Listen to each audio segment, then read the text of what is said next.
Hello, my name is Owen. Today I'll be doing a quick review of Matthias Enard's Tell Them of Battles, Kings, and Elephants. What I want to do is give you a brief overview of what the book's about, tell you things that I liked, and tell you things that I didn't like. This was a book originally published in French and translated by Charlotte Mandel. It's written in like 2010, and it follows the story of a young Michelangelo who's famous but not yet done his masterpiece, the Sistine Chapel. And he's assigned to build a bridge in Constantinople. And it's just a quick story, 140 pages, really, really short read. And the things that I liked and didn't like about this book center around the same thing.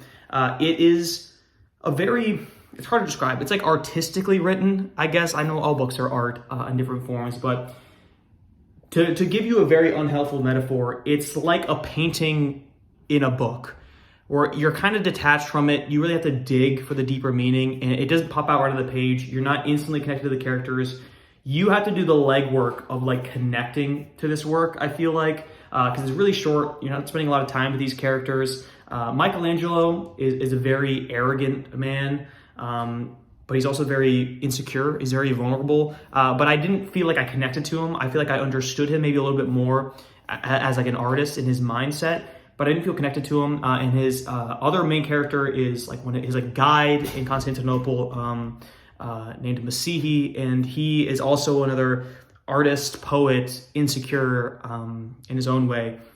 And this book it's like semi-historical. There's letter inserts in here that are real writings of Michelangelo, but most of it's fictionalized. It's like a little bit of a love story. It's a little bit of like a look into Michelangelo's mindset and brain. I'm not really sure exactly what it is, if I'm being honest. And I feel like because of its length and because of that artistic, detached style, I didn't really connect that much emotionally to it, which is the big downside. However, the things I liked about it also stem from its artistic style. Because it's so short, I didn't feel like it was a waste of my time to read it. I just read it in a couple days. And also there are many chapters where it switches to this second person perspective, where a character who you don't know who it is talking to you in a very flowy, metaphorical way, and like almost like accosting you about something you don't really understand what's going on. But I found that those chapters were actually incredibly engaging, incredibly interesting, which is strange because I hate second person chapters.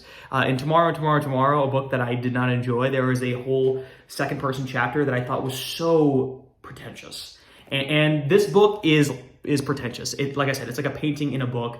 I didn't really fully understand the meaning, and I don't feel like doing that much extra legwork. However, I will say the last 30 pages, it started clicking for me a little bit, like what this book was really about and why it was written, I guess. And I do think it had a sweet, maybe not sweet, but it had a little bit of heart to it at the end. And because it's so short, I think that short burst at the end was worth it.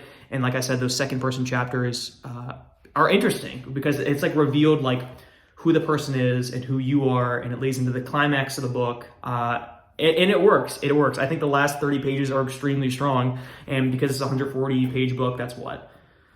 Do the math. Like almost a quarter of the book is really strong. So yeah, I think it's worth it. It was expensive. I think I bought this book for like $15 for 140 pages. It's a little bit much. So maybe you could get like a free e-reader copy or something like that, or you see it at like a used bookstore. It was unique. I never read a book like it, quite like it in style or even length.